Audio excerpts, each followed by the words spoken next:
स्वागत है आपके अपने YouTube channel Sundaram Dubey online study पर। दोस्तों आज मध्यकालीन भारत में जो मुस्लिम आक्रमण हुए हैं, कैसे कैसे हुए हैं, किस प्रकार हुए, ये पूरा टॉपिक है जिसपे हमने 15 मोस्ट इम्पोर्टेंट क्वेश्चन आंसर रखे हैं।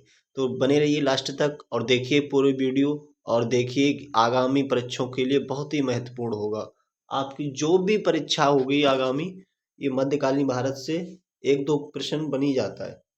देखिए पहले प्रश्न से ही देख लेते हैं। आपने रीजनिंग में देखा होगा कथन और फिर देखा होगा कारण। असर्शन बोलते हैं, इसे रीजन बोलते हैं। प्रारंभ में तुर्की प्रशासन सैनिक प्रधान था। ये अब कारण बताना है। अग्रणी सैनिक नायकों के बीच देश को एकता के रूप में खंड विभाजित कर दिया गया था। अब ये दोनों को सत्यापित करने के लिए ऑप्शन दिए गए हैं। ये बताना है कि चार ऑप्शन में से आपका एक करेक्ट होगा। अब ये कौन सा करेक्ट है? ऑप्शन ए दिया है आपका, ए और आर दोनों सही हैं और आर ए का सही स्पष्टीकरण है। ऑप्शन बी आपका दिया है, ए और आर दोनों सही हैं परंतु आर ए का सही स्पष्टीकरण नहीं है, इसमें नेगेटिव आ गया। बस इतना ही हो गया, बाद बाकी ऊपर वाले से सेम है। देखिए अब असरेशन है, जो कथन है, ए सही है परंतु आर गलत है। मतलब ये ऊपर वाला जो बता रहा है वो सही बता रहा है, कथन सही बता रहा है, रीजन गलत बता रहा है, ऑप्शन सी। ऑप्शन डी आपका क्या बता रहा है? ए गलत है परंतु आर सही है। देखिए सब में डाउट है, डी में भी डाउट है, सी में भी डाउट है और इसमें भी डाउट है। ये बिल्कुल सही व्याख्या कर रहा है किसकी? ए आर दोनों सही हैं, आर ए का सही स्पष्टीकरण कर रहा है। Option A is the correct हो जाएगा। अब देखिए डीपली पढ़िए इसको। ए ऑप्शन करेक्ट हो गया, तो पता ही चल गया। एकता जमीन का एक भाग था जो सुल्तान द्वारा सेना प्रमुख को सैनिक टुकड़ी के रख रखाव हेतु दिया जाता था। समझ में आ गई बात? दूसरा प्रश्न देखेंगे। मध्यकालीन भारत का आज दूसरा प्रश्न, और ये मुस्लिम आक्रमण से रिलेटेड है। धर्मत का युद्ध निम्न में से किनके बीच लड़ा? देखिए ऑप्शन ए दिया है, मोहम्मद गौरी तथा जयचंद, बाबर तथा अफगान, औरंगजेब तथा शिकोह, अहमद शाह दुर्गानी तथा मराठा। देखिए दरमत का युद्ध, ये कुछ ऐसा नाम लग रहा है जैसे कि आपने पहली बार सुना हो। तो ये जो औरंगजेब ने ही लड़ा था, दारा सिकोह से लड़ा था। डिटेल में पढ़ेंगे। धर्मत का युद्ध शाहजहां के उत्तराधिकारी औरंगजेब तथा दारा सिकोह के मध्य 1658 में लड़ा गया। दारा सिकोह औरंगजेब द्वारा पराजित हुआ। दारा सिकोह कैसा हुआ? पराजित हो गया था, मतलब हार गया था। महमूद गजनबी के भारत भ्रमण के दौरान कौन सा विद्वान साथ में था? कौन सा था बताइए? महमूद गजनबी की यहाँ बात चल रही है। ऑप्शन ए हो जाएगा इब्न बतूता, ऑप्शन बी है अल बरूनी, ऑप्शन सी है फिरदौसी और ऑप्शन डी है अल राजी। तो दोस्तों ये 11वीं शताब्दी में भारत में आने वाले आक्रमणकारी था, जिसके साथ में था मोहम्मद गजनवी के अल बरूनी। देख पा रहे होंगे उत्तर में आप। चलिए डिटेल में पढ़ते हैं इसको। महमूद गजनवी 11वीं शताब्दी में भारत आने वाला आक्रमणकारी था। अल बरूनी महमूद गजनवी के साथ भारत आने वाला प्रमुख विद्वान था।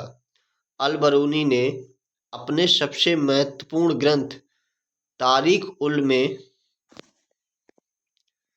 महमूद के भारत आक्रमण तथा उनके प्रभावों का वर्णन किया। तीसरा प्रश्न भी आप लोगों का विद डिटेल के साथ कंप्लीट हो गया होगा और अच्छे से समझ में आ गया होगा कि महमूद गजनवी के भारत भ्रमण के दौरान कौन सा विद्वान साथ में था? तो अल बरूनी था। ठीक है, कौन सी शताब्दी? 11 शताब्दी में। अब देखिए इनका सही सुमेलित करना है।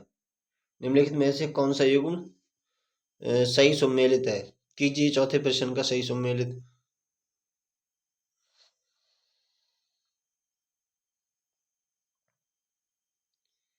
ए दिया इसमें 1 का 3, 1 का 3 जो आपका है, 1 और 3। चलिए डिटेल में इससे पढ़ लेते हैं। Option A is the correct हो जाएगा, लेकिन इसमें डिटेल में क्या दे रहा है आपका। गुजरात में भीम प्रथम के शासन काल में 1025 ईस्वी में महमूद गजनवी ने सोमनाथ मंदिर की लूट की थी। 1025 में महमूद गजनवी ने सोमनाथ मंदिर की लूट की थी। कासिम द्वारा सिंध पर विजय प्राप्त की गई थी। चंगेज खां का आक्रमण 1221 ईस्वी में इल्तुतमिश के काल में हुआ। 1221 इल्तुतमिश काल में रजिया सुल्तान की बेटी थी इल्तुतमिश।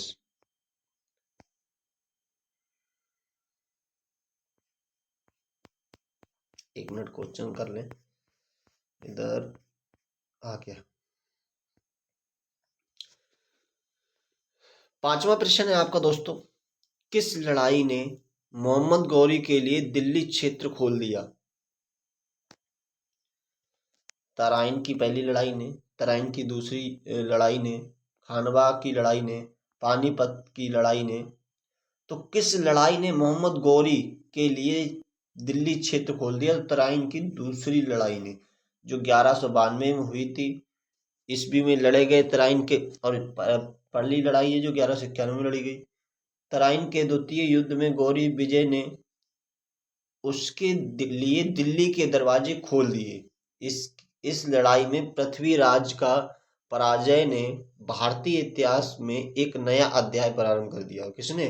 पृथ्वीराज के द्वारा पराजय होने पर, मतलब हार होने पर। छठा प्रश्न बहुत ही इंपॉर्टेंट प्रश्न उत्तर हो दोस्तों, तो कंटिन्यू वीडियो देखिए,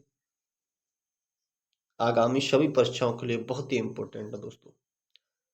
निम्न में से किस लड़ाई में नादिर शाह ने मुगल सम्राट मोहम्मद शाह को पराजित किया था। दिल्ली, करनाल, पानीपत, कानपुर। नादिर शाह ने मुगल सम्राट को मोहम्मद शाह में पराजित किया था। कहाँ किया था। करनाल में। करनाल का युद्ध 24 फरवरी 1739 की नादिर शाह और मुगल शासक मोहम्मद शाह के मध्य हुआ। इस युद्ध में नादिर शाह ने मोहम्मद शाह को पराजित किया। नादिर शाह ने पराजित किसको किया। मोहम्मद शाह को। ठीक है, पराजित किया। 3 घंटे चले इस युद्ध में निजामुल मुल्क की मध्यस्थता के कारण नादिर शाह और मोहम्मद शाह के मध्य समझौता स्थापित हुआ। भारत पर पहला मुस्लिम आक्रमण किस वर्ष हुआ। कितना इम्पोर्टेंट प्रश्न है, और ये आपको बता दिया जाए कि 647 में तो हो नहीं सकता, इम्पॉसिबल है। 1023 में कहाँ, ये 711 में ही हो गया था। भारत पर पहला मुस्लिम आक्रमण, ये अरब वाला टॉपिक आएगा तो 712 से स्टार्ट हो जाएगा। 711 भारत पर पहला मुस्लिम आक्रमण किस वर्ष हुआ दोस्तों। 711 में भारत पर पहला मुस्लिम आक्रमण 711 ईस्वी में आक्रमणकारी मोहम्मद बिन कासिम के नेतृत्व में हुआ था। इसे इराक के हाकिम उल हज्जाज ने सिंध पर आक्रमण करने के लिए भेजा था। इस समय सिंध जाहिर, ध्यान रखना बहुत ही इंपॉर्टेंट प्रश्न है। भारत पर मुस्लिम आक्रमण कब हुआ। 711 में हुआ। सॉरी 8वां प्रश्न देखेंगे, जो कह रहा है कि मुस्लिम का आक्रमणकारी था, प्रथम आक्रमणकारी कौन था। तो ये तो बहुत ही खतरनाक आदमी था। ऑप्शन ए कुतुबुद्दीन ऐबक था, महमूद गजनवी था, मोहम्मद बिन कासिम था, मोहम्मद गौरी। तो ये जो इंसान था मोहम्मद बिन कासिम, ये इसी ने लड़ाई स्टार्ट करी, मतलब मुस्लिम आक्रमणकारी था। भारत में प्रथम मुस्लिम आक्रमणकारी मोहम्मद बिन कासिम, इसने सिंध पर आक्रमण किया, लेकिन इसका कोई स्थायी परिणाम नहीं मिला, इसे परिणाम नहीं मिल पाया। जो आगे बढ़ता है। इनमें से कौन गजनी राजवंश का संस्थापक था? ये पूछ रहा था। ऑप्शन ए दिया है आपका अल्पतगीन, महमूद, शुबुक्तीन, इस्माइल। तो अल्पतगीन जो है option A is the correct आपका हो जाएगा। संस्थापक की बात पूछ रहा है, वो भी गजनी राजवंश की पूछ रहा है, तो गजनी राजवंश और टॉपिक डिटेल में पढ़ेंगे। ये तो करेक्ट हो गया। गजनी राजवंश का संस्थापक अल्पतगीन था। जब अबुल मलिक की मृत्यु हो गई, अल्पतगीन ने अफगानिस्तान के पास एक नया राज्य स्थापित किया और गजनी को अपनी राजधानी बनाया। ठीक है, ऐसे डिटेल में पढ़ें। महमूद गजनबी का दरबारी इतिहासकार कौन था? हसन निजामी, कुतुबी, फिरदौसी, चंद्रबरदाई। तो महमूद गजनबी का दरबारी इतिहासकार था उतबी था। क्या था? उतबी था। डिटेल में पढ़ेंगे दोस्तों। महमूद गजनबी शिक्षित एवं सुशुद्ध शासक था। वह विद्वानों एवं कलाकारों का सम्मान करता था। इसके दरबार में इतिहासकार उतबी था। इसमें इतिहासकार अलबरूनी भी इसके दरबार में था। समझ में आ गया? महमूद गजनबी के इतिहासकार कौन था? उतबी था। डिटेल में आपने पढ़ी लिया। महमूद गजनी के साथ भारत आने वाला प्रसिद्ध इतिहासकार कौन था? तो ऑप्शन इसमें बताइए आप। फरिश्ता था, या अलबरूनी था, अफीफ था, इमाम बतूता था, क्या था?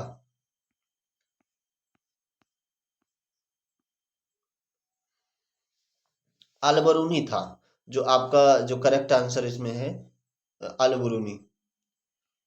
डिटेल में पढ़ेंगे, डिटेल में पढ़ लीजिए। महमूद गजनी के साथ भारत आने वाला इसका दरबारी इतिहासकार अलबरूनी था। अलबरूनी की पुस्तक किताब उल हिंद से तत्कालीन भारत की सामाजिक सांस्कृतिक स्थिति की जानकारी मिलती है।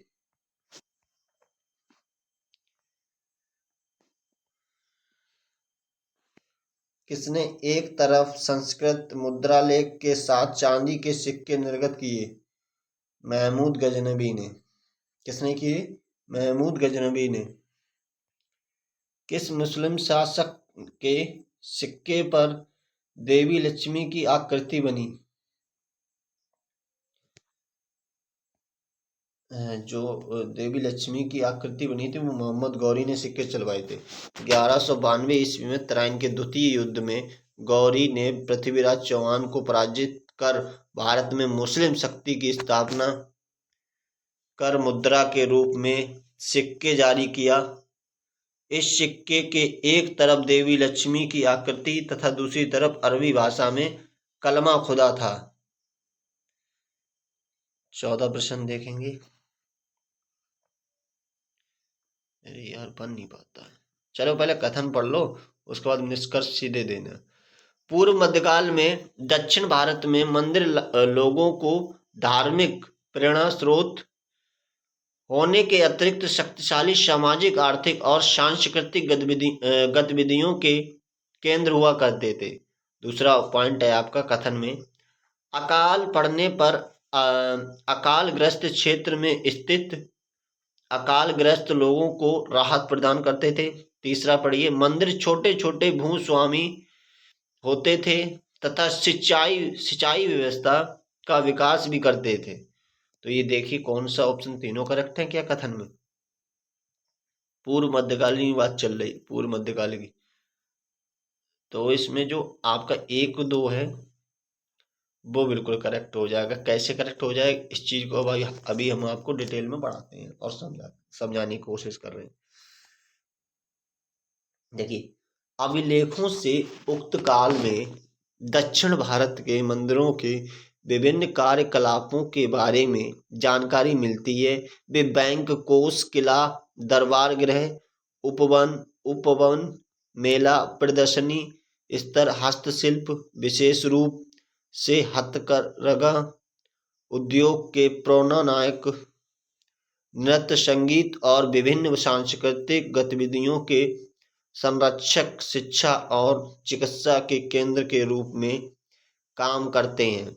मंदिर राज्य के बाद भूमि के दूसरे सबसे बड़े भूस्वामी होते थे तथा सिंचाई व्यवस्था का विकास करते थे। ऑप्शन इज द करेक्ट हो जाएगा। तीसरा ऑप्शन इससे रिलेट नहीं करता है।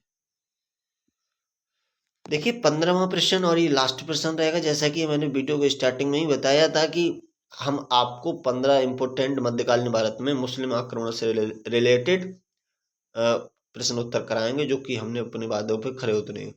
आप लोगों का बहुत अच्छा रहा, देख रहे होंगे कि आपने पूरा वीडियो देखा। देखिए इसमें प्रश्न आपका दिया है दोस्तों, मोहम्मद गौरी ने स्वर्ण सिक्कों पर प्रायः निम्नलिखित का अंकन है। देखिए पूर्व भाग पर देवी लक्ष्मी और पृष्ठभाग पर नागरी अक्षरों में उसका नाम, एक और कालिम और दूसरी तरफ अरबी अक्षरों में उसका नाम, और सी ऑप्शन आपका जो दिया है पूर्व भाग पर उसका नाम और पृष्ठभाग पर टकसाल का नाम एवं टंकण वर्ष पूर्व भाग पर राशियों के चिन्ह और पृष्ठभाग पर फारसी अक्षरों में उसका नाम। तो आपका जो आंसर हो जाएगा ए हो जाएगा, जो आपने देख लिया ऊपर। गौर शासक मोहम्मद गौरी, जिसके अपने सेवक कुतुबुद्दीन ऐबक को भारत का शासक बनाया था, किस भारत सिक्के का स्वर्ण निर्मित थे कुतुबुद्दीन ऐबक। उसके एक भाग का विष्णु पत्नी देवी लक्ष्मी और दूसरे भाग में मोहम्मद राम शाम नागरी अक्षरों में लिखा था। अगर वीडियो अच्छी लगी हो तो दोस्तों चैनल को सब्सक्राइब करें और लाइक करें और सपोर्ट करें, जिससे कि हम आगे चल के और भी कंटेंट बढ़िया दे सकें। अगर कोई त्रुटि होती है तो कमेंट कीजिए, सुधारने की पूरी कोशिश करेंगे।